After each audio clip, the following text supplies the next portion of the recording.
좋아요와 구독하기는 사랑입니다. 안녕하세요. 반갑습니다. 부동산입니다. 2018년 9월 6일입니다. 부동산 뉴스를 한동안 안 읽었더니, 이틀 안 읽었더니 진짜 딴 나라 온 것 같습니다. 갑자기 막 뉴스들이 이것저것 터지면서 이슈들이 많이 생겼죠. 그간 못 읽었던 내용들 간략하게 주 요점들만 좀 추려서 읽어보도록 하겠습니다. 좋아요와 구독하기는 사랑입니다. 자, 첫 번째 뉴스입니다. 성동구 옥수 극동 아파트가 수직 증축 리모델링 안전진단을 통과했다라는 기사입니다. 우리가 이제 재건축 이슈들이 많이 있지만 한편으로는 재건축하고 방향을 달리해서 리모델링 사업을 추진하는 단지들, 애초에 재건축으로서는 어떤 원하는 사업성을 담보할 수 없는 지역들이 이 수직 증축 리모델링들을 추진하기 시작했거든요. 수직 증축 리모델링, 수평 증축 리모델링 등을 하게 되면 어떤 문제가 생기냐면, 문제라기보다는 일단 인구 밀도가 늘어나게 되죠. 세대수가 늘어나기 때문에. 그래서 단순히 그냥 아파트 하나만 놓고 생각할 수는 없고요. 우리가 재개발, 재건축도 도시정비 기본계획을 이제 50만 이상 대도시에서 수립하고 그 내용에 따라서 밀도 관리를 해가면서 이렇게 할 수 있게끔 하고 있거든요. 재개발, 재건축도 하는데 이제 그 정비 기본계획이 있는데, 이 리모델링 같은 경우도 작년에 2016년에 발표를 해서 작년에 확정을 했죠. 그래서 서울시 리모델링 기본 계획이 만들어졌습니다. 그래서 이거에 따라서 기본 계획이 세워졌고, 이제 그 기본 계획을 바탕으로 해서 이제 서울 안에 있는 여러 단지들이 이렇게 밀도를 늘리는, 세대수를 높이는 리모델링들을 추진하기 시작했거든요. 옥수 극동 아파트는 요번에 이제 안전진단을 받았는데, B등급 이상이 나와서, B등급이 나와서 이제 수직 증축 리모델링이 가능하게 됐다고 합니다. 대략 보면 약 한 15% 이내에서 세대수 기존 가구수를 기존 가구 대비 15% 이상 이내에서 늘릴 수 있다고 하는데, 그래서 일반 분양을 135세대 정도 확보할 수 있을 거라고 하고요. 이렇게 확보되는 일반 분양 같은 경우는 이제 공사비 빼고 남는 부분, 그러니까 분양가에서 공사비 빼고 남는 부분은 결국 조합 입장에서 수입이 되는 거잖아요. 이 수입을 가지고 리모델링 사업에 참여하는 아파트 주민들이, 소유자들이 조금 이 비용을 어떤 이 비용적인 세이브가 된다고 해야 될까요? 부담금을 일부 줄일 수 있게끔 되겠죠. 자, 일단은 첫 단계라기보다는 이제 본격적인 첫 단계를 넘어섰다고 생각이 되고요. 그래서 이제 건축 심의 등 관련 절차를 단계적으로 진행해서 2020년 2주 착공을 목표로 하고 있다고 합니다. 자, 이 노후 아파트 리모델링 사업 문답집이란 책자에 보면 리모델링 사업 관련해서 되게 이해하기 좋게 설명을 좀 해주고 있는데요. 대략 이런 절차에 따라 사업이 됩니다. 리모델링 기본 계획을 수립하고, 이건 서울시에서 수립을 했죠. 그래서 리모델링 추진위를 구성하고, 그 다음 조합 설립을 하고 3분의 2 이상을 동의해서, 보니까 조합 설립 요건 자체가 도시정비법에서의 재개발 재건축 조합 설립 요건보다는 좀 되게 느슨한 것 같아요. 요건 자체가. 시공사 선정을 하고, 옥수 극동 아파트 같은 경우는 쌍용건설로 시공사 선정을 했죠. 그 다음에 요번에 안전진단 1차를 받아서 등급이 B등급이 나왔기 때문에 수직 증축 이제 리모델링이 가능해진 거예요.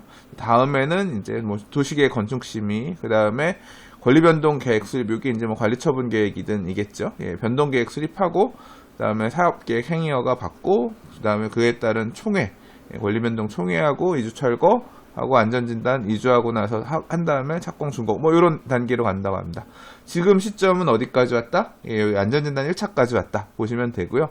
다음 단계들을 거쳐가지고 해당 문제 같은 경우는 이제 단계적으로 다음 단계들을 진행해서 2020년에 2주 착공을 목표로 하고 있다라고 하고 있습니다. 2018년이니까 한 2년 안에 나머지 단계들을 마무리하겠다, 착공까지 가겠다, 그렇게 보면 되겠네요. 이 리모델링 사례들에 대한 공부, 이렇게 대단지 아파트 리모델링들은 이제까지 많지 않았기 때문에요. 계속 관심 있게 보아야 된다고 생각합니다. 앞으로 이 도시 정비 사업이 제한적일 거기 때문에 결국 도심지 안에서 새 아파트가 나올 수 있는 방법들 중에 이제 리모델링, 이런 수직 증축, 수평 증축 리모델링들도 몇 안 되는 이제 방법일 거기 때문에 리모델링 투자 공부도 좀 해야 될 거라고 생각합니다. 그런 의미에서 과거에 이렇게 소규모 단지들 리모델링 말고 좀 이렇게 대단지 아파트들의 리모델링 사례들 같은 경우는 굉장히 의미 있을 거라고 생각하고, 추후에 이제 자금 부분들이 어떻게 정리가 되는지, 아까 이제 권리변동 계획이라고 했잖아요. 어떻게 공사비 등이 책정이 되고 추가 부담금들 납부하는지 이런 자료들을 구하게 되면 좀 더 스터디하는 내용들, 요 부동산 TV 통해서 좀 소개해 보도록 하겠습니다. 좋아요와 구독하기는 사랑입니다. 자, 다음 기사는 재건축 얘기입니다. 자, 재건축 부담금 올해 하반기에 서울에 한 11개 단지 정도 나올 거라 그랬고, 그 중에서 물론 이제 소규모 연립주택들, 뭐 이런 재건축들도 많이 있긴 있습니다만, 이제 제대로 재건축 부담금이 부과될 것으로 예상된 지역들, 이제 계속 본다 그랬잖아요. 자, 이 단독주택 재건축 사업의 재건축 부담금은 첫 사례거든요. 문정동 136 재건축에 재건축 부담금이 나왔는데요. 세대당 6천만 원이 안 나왔습니다. 5,795만 원. 그러니까 요 정도 이 부담금 예정액이 통보됐다고 합니다. 자, 올해 5월 서초구 반포현대아파트에 이은 강남권 두 번째 부담금 예정액이지만 예상과 크게 다르지 않아서 시장 충격은 크지 않을 것으로 보인다라고 했는데요. 생각보다 그렇게 크지 않죠. 이 정도면 감수하고 재건축들 할 수 있을 것 같은데, 일단은 이렇게 나왔다 좀 정도 체크하고 넘어가고요. 다음 단지들 뭐 반포라든가 아니면 대치 쌍용이라든가 이런 데들 가격 나오는 거 좀 보도록 할게요. 이 재건축 부담금들이 실제 얼마 통보되느냐들이 앞으로 이 재건축 사업, 초기 단계의 재건축 사업에서는 조금 아무래도 사업 추진하는 주체들 입장에서는 굉장히 부담스러울 수 있을 거라고 생각하거든요. 그래서 이 흐름들은 놓치지 말고 좀 봐야 될 것 같습니다. 좋아요와 구독하기는 사랑입니다. 자, 다음 기사입니다. 김현미 발 임대주택 등록 대란. 갑자기 신청인이 몰려서 구청이 북새통이 됐다라는 얘기인데요. 저도 지금 진지하게 고민하고 있습니다. 조금 아마 알아보고 조만간 등록하지 않을까 싶은데, 저 말고 사실은 저희 부모님이 아마 임대주택 등록을 하셔야 될 것 같아요. 이제까지는 좀 언제 할까 해야 되나 약간 미루고 고민하고 계셨는데, 아무래도 연세가 있으신 분이다 보니까 임대사업자 등록하는 부분이 좀 신경이 쓰였거든요. 왜냐하면 뭐 사업자 등록하게 되면 이제 뭐 세금 문제들 이런 거 계속 신경 써야 될 일들이 생기니까 그냥 조금 세금을 더 내고 그런 부분을 좀 편하게 갈 수, 이런 부분 때문에 좀 고민을 했었는데, 당장 일단 지금 부모님이 보유하고 계신 집이 내년이 지나면 아마 내년에는 공시가격 현실화하면서, 지금은 6억 미만이거든요. 그래서 일단 그런 뭐 6억 미만 돼야지 가입되고 이런 거 있잖아요. 그런 내용 따져보니까. 그리고 그런 거 있잖아요. 임대사업자 등록하고 나서 한 번은 뭐 가격 올릴 수 있고, 그 다음부터 이제 가격 올리는 거 제한 걸리는 것들, 이런 것들 고려해가지고 어떻게 움직여야 되나 생각하는데, 당장 내년 넘어가면 방법이 없을 것 같아요. 그래서 올 가을, 이제 추석 이후에 가서 말씀 좀 나눠보고, 그 전에 저도 조금 알아볼 만큼 알아보고 액션을 취해야 될 것 같아요. 그래서 일단 이 부분이 되게 고민인데, 얼마 전에 김현미 장관이 그런 얘기 했잖아요. 부동산 스터디 카페 회원이신지 모르겠습니다만, 아무튼 부동산 카페에서 이런 임대사업자 관련해서 임대사업자 혜택이 주어지니까 오히려 그걸 이용해서 투기로 변질되는 경우가 보이더라. 그런 얘기를 하셨었죠. 사실 제가 근래 부동산 스터디 카페에 달린 댓글 보고 제일 웃었던 게, 국토부 장관님도 이 카페에서 부동산 공부하신다고 하셔서 저도 그거 보고 가입했습니다라고 댓글 써주신 분이 계시더라고요.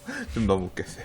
아무튼 부동산 스터디 카페에 있는 회원들의 의견들을 이렇게 보면서 모니터링 하고 있다라는 게 참 되게 뭐 많이들 아마 그러고 있었을 거라고 했지만, 직접적으로 이제 장관님 입에서 그런 얘기가 나오니까 되게 좀 놀랍기도 사실은 개인적으로 했습니다. 놀랍기도 했는데, 아무튼 이 임대사업자 관련해서 손질을 할 거다. 그러면 항상 그렇잖아요. 기존에 사업자 했던 사람들은 기존 규정대로 가는데, 앞으로 임대사업자를 등록하는 사람들은 지금보다 혜택이 덜 할 수 있다라는 인식이 생기니까 갑자기 지금이라도 임대사업자 등록해야 된다라고 몰리기 시작하는 거잖아요. 그래서 이게 참 그러니까 지금 그것 때문에 신청인들이 몰려서 이렇게 저렇게 재고 있던 임대인들이 이제 임대사업자 등록했다고 막 이렇게 들어간 것 같은데, 저도 마음이 급해지네요. 그러고 보니까.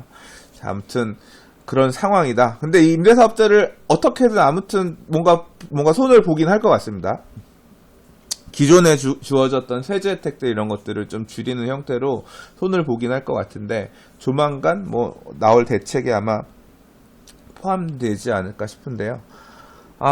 참, 이렇게, 근데 기본적으로는 좀 사실 저는 약간 불만이에요. 불만인 이유는, 이게 정부가 어쨌거나 이 세우고 있는 정책들 자체가 좀 약간, 그러니까 전에도 얘기한 바 있습니다만, 이, 따로 노는 느낌? 그러니까 따로 노는 느낌? 약간 좀 원인하고 문제의 원인에 대한 판단이 조금 잘못되지 않았나 그런 생각이 들고요. 그렇기 때문에 대책도 원인을 치유하기 위한 대책이 만들어지는 거니까 좀 다른 방향으로 가게 되는 거고, 특히 이제 이런 뭐 지금 얘기하고 있는 이런 뭐 혜택들을 줄이거나 하는 내용들은 결국은 그럼 뭐로 귀결이 되냐면 증세로 귀결이 되거든요.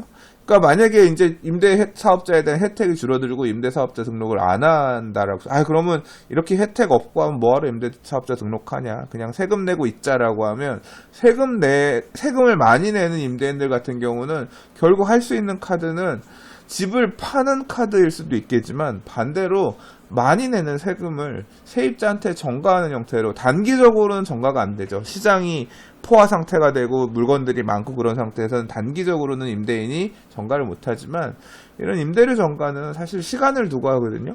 그래서 시간을 두고 전가가 돼요.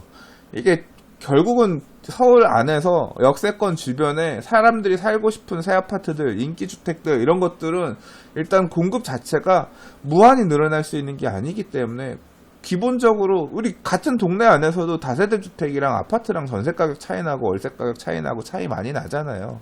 이제 그 지역 안에서도 이렇게 차별화되면 비싼 애들은 비싸고 아예 가격들이 따로 놀거든요. 이제 그게 이제 단기적으로는 그렇게 만들어지지 않지만, 지금은 뭐 상승장이니까 매매가 시장을 이끌어가는 시절이지만, 만약에 아파트 가격들, 매매가들이 상승이 정체가 되기 시작하고 나중에 이제 변곡점이 와서 약간 소폭 하락하는 그런 모양새들로 변환이 되면, 그 다음부터는 이런 주택 갖고 있는 소유자들이 매매를 할 수가 없으니까, 이제 임대소득에서의 어떤 임대소득을 올리면서 임대료들을 올리면서 이제까지 손해봤던 부분들을 메꾸려고 하거든요. 그래서 지난 하락장 2011년, 12년, 13년, 14년, 15년 이 시절을 우리가 보면 전세 가격들이 엄청 올랐어요. 뭐 3억대 전세, 30평형대 아파트 전세 뭐 3억 2천, 3억 5천 하던 애들이 4억, 4억 5천, 4억 8천, 5억, 5억 5천 하더니 지금은 7억대예요. 지금 전세 가격들이 그 시절에 못 올랐던 전세가 시간을 두면서 결국 누적해서 올랐거든요. 그러면서 매매 가격을 쫓아오는 이런 형태로 갔고, 그리고 매매가 대비 전세가 비율이 높아진 게 상승장에서 그렇게 따라간 게 아니라 하락장, 조정장에서 그렇게 따라간 거거든요.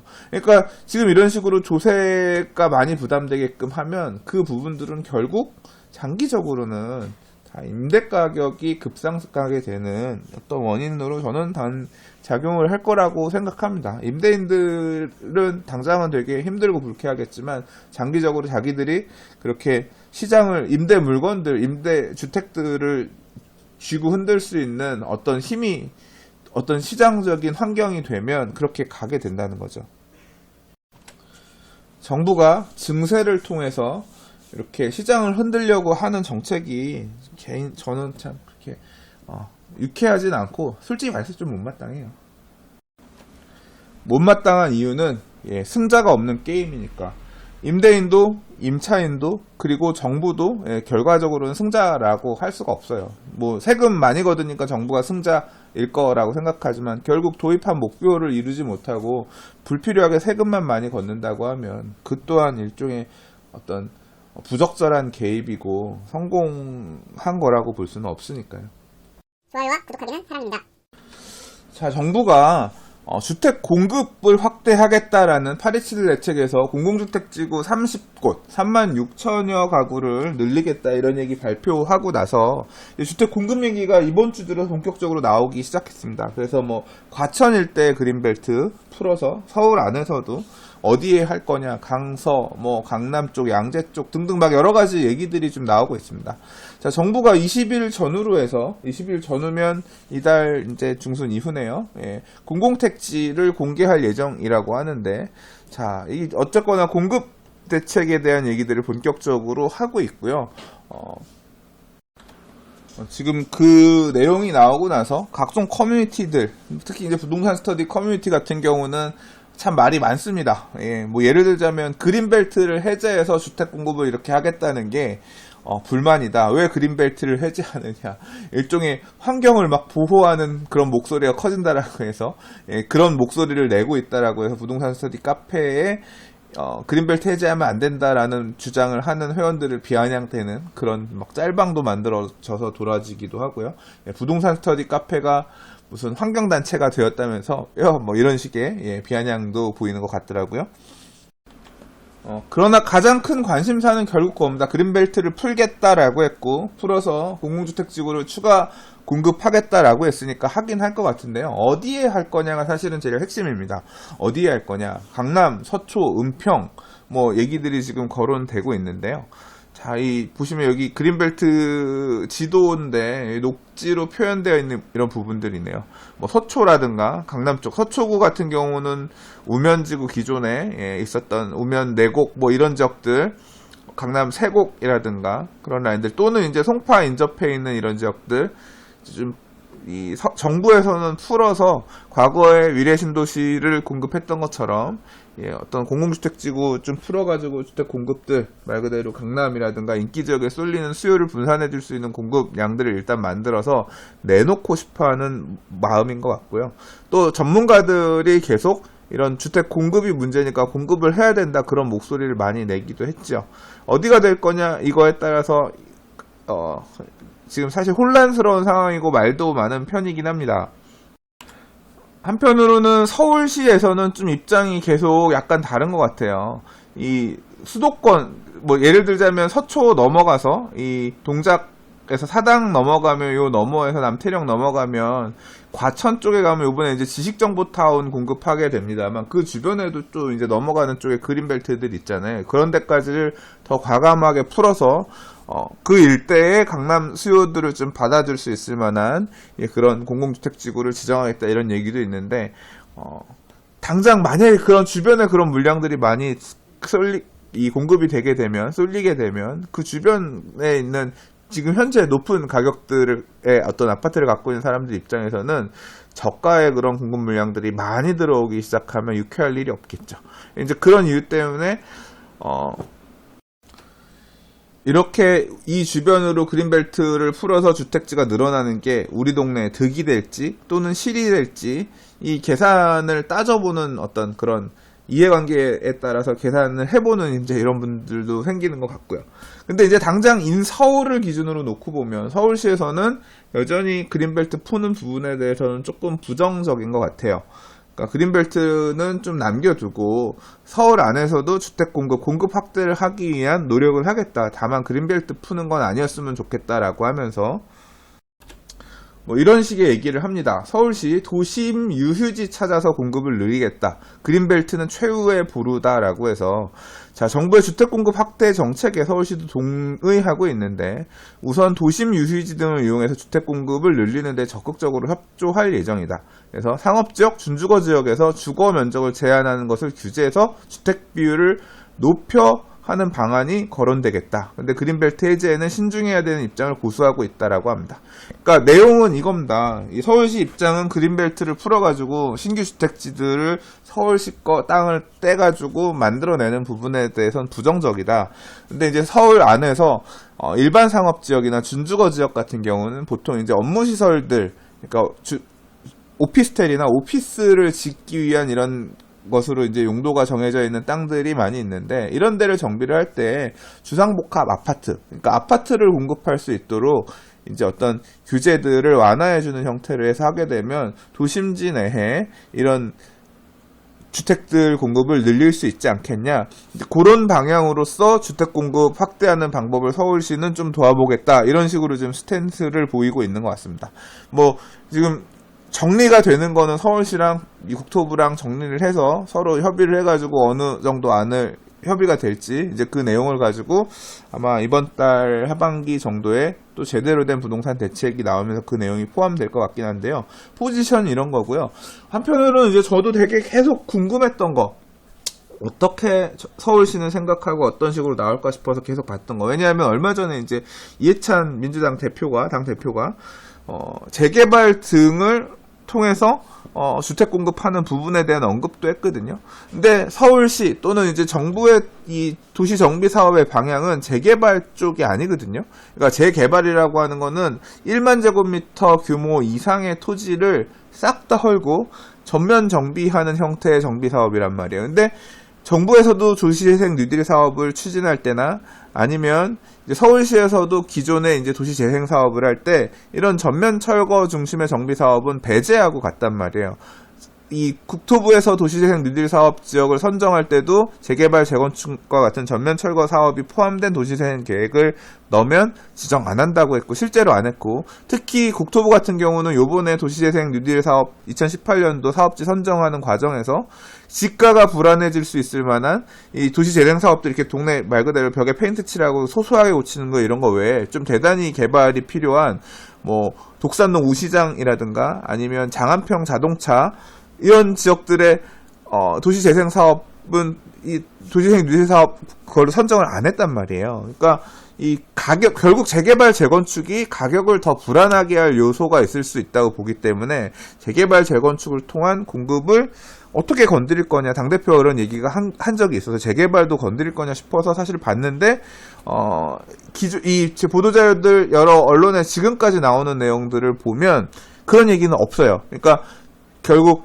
이 주택 공급을 늘리겠다는 얘기가 재개발을 확대해서 늘리겠다는 얘기보다는 도시재생 뉴딜 사업에 따른 소규모 주택 정비 사업, 예를 들자면 소규모 재건축, 가로주택 정비 사업, 자유주택 정비 사업 할 때 인센티브를 줘서 주택 공급을 좀 더 늘릴 수 있을 만한 뭐 용적률을 더 준다던가 뭐 이런 식의 확대에 대한 얘기가 나오지, 재개발을 활성화하겠다는 얘기는, 재개발은 완전 다른 얘기거든요. 완전히 재개발은 기본 계획부터 해서 완전히 패러다임이 바뀌어서 가야 되는 거기 때문에 그쪽으로 얘기는 없단 말이에요.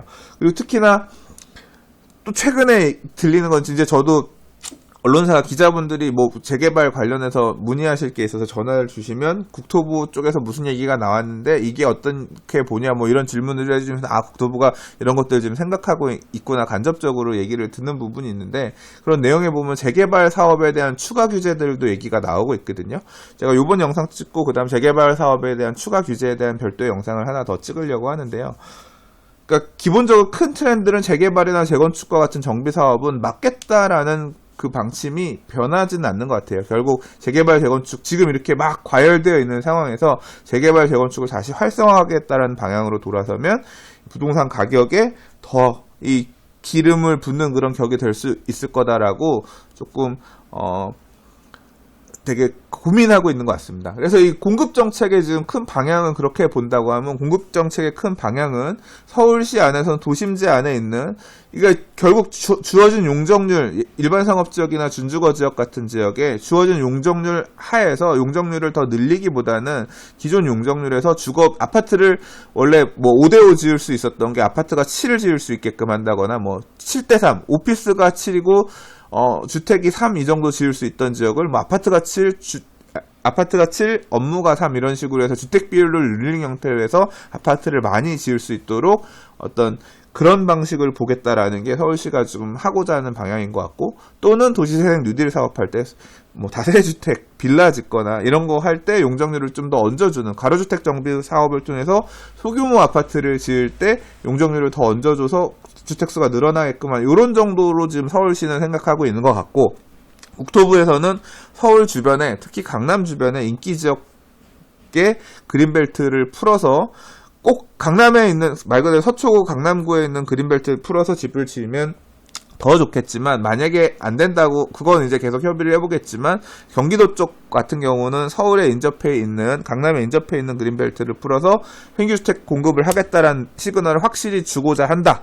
이제 그린벨트를 풀어 공급하는 거는 개인들이 이 어떤 재개발 재건축과 같이 기존 주택 가격을 움직이는 그런 건 아니기 때문에 좀 간접적으로 공급에 대한 시그널을 주면서 주택지들에 대한 가격 폭등을 좀 참 잘 잠재울 수 있을 만한 어떤 그런 도구가 될 거다라고 생각하고 계신 것 같아요. 그러니까 이런 방식으로 주택 공급책 방식들을 서로 지금 조율해가고 있는 그런 상황인 것 같습니다. 좋아요와 구독하기는 사랑입니다. 자, 요번 뉴스 읽는 경우에 마지막으로 읽는 내용이 될 것 같습니다. 분양가 강화하겠다고 도배비까지 공개하라는 정부. 그래서 이 분양가 규제를 좀 더 타이트하게 하겠다라고 지금 정부가 나서는 것 같은데요. 자, 공공택지 아파트 원가 공개 항목을 늘려가지고 분양가 기존에 12개였던 걸 61개로 늘려서 원가를 공개해라. 건설회사 니들 많이 먹지 말라 이런 얘기인 것 같죠. 그러니까 저는 이런 것도 왜 부동산 규제, 부동산 가격이 급등하면 불똥이 왜 이런 데로 튀는지 사실 잘 납득이 안 가요. 지금 분양가가 너무 비싸서 부동산 가격들이 폭등하고 이런 문제인 거면 그런 거면 이런 부분에 대한 얘기가 나올 수도 있겠지만 지금 아파트 분양가가 사람들이 비싸다고 생각하나요? 비싸다고 생각하면 미분양이 나는 거고요. 미분양이 날 때 니들 왜 이렇게 비싸게 분양해? 원가 갖고 와봐. 니들 분양가 너무 비싼 거 아니야? 이거 봐서 깎아야지. 그때 얘기가 나와야 되는 건데 오히려 반대로 지금 사람들 분양가가 싸다고 생각하니까 청약 경쟁률이 몇십 대 1이 나오고 분양을 못 받아서 난리인 거잖아요. 아파트 원가를 더 낮춰서 가격을 더 누르게 되면 더 주변 시세보다 분양가가 낮게 나온다고 하면 더 과열이 되고 청약에 더 사람들이 붙고 그렇게 되지 않겠어요? 지금 이 분양 원가 공개를 하는 내용들, 건설사를 이런 식으로 해서 규제하겠다라고 하는, 도배비까지 공개하라고 이런 식으로 건설회사를 옥죄는 어떤 규제책이 과연 지금의 부동산 가격을 어떤 안정화시키기 위해서 적절한, 방법인가? 이게 적절한 그런 어떤 규제 대책일지는 사실, 왜 이런 부분을 얘기하는지 잘 납득이 되지는 않습니다. 좋아요와 구독하기는 사랑입니다. 자, 이번 주에는 이제 어떤 부동산 추가 규제책들이 나올 것이냐, 이제 이런 내용들이 참 언론에 많이 좀 오르내리는 것 같습니다. 이제 자꾸 이런 얘기가 나오니까 심리도 좀 죽겠죠. 뭔가 추가 규제책이 나오면 또 괜히 내가 상처 잡는 거 아니야? 이런 좀 고민들이 생기니까 수요자들 입장에서는 살짝 주춤한 모양새도 보이는 것 같아요. 근데 한편으로는 또 그렇다고 해서 매물들이 지금 막 나오느냐, 지금 보니까 물건들은 또 여전히 없는 것 같습니다. 매물 품기고 뭔가 갈아타거나 지금 이 틈에 사야 되나 말아야 되냐 고민하는 매수자들 같은 경우 여전히 좀 혼란스러운 상황인 것 같고요. 참 어려운 시절인 것 같습니다. 자, 제가 미래를 인사이트를 가지고 말씀드릴 수는 없는 상황이고요. 할 수 있는 거는 꾸준히 이 흘러가는 부동산 시장의 흐름에 따라서 또 변화되는 내용들, 움직이는 내용들 부동산 TV 통해서 소개해 볼 수 있도록 하겠습니다. 자, 요거 끝나고 나서 재개발에 대한 추가 규제에 관련된 얘기들 약간 조금 하는 별도의 영상 준비해서 소개해 보도록 하겠습니다. 좋아요와 구독하기는 사랑입니다. 감사합니다. 부동산이었습니다.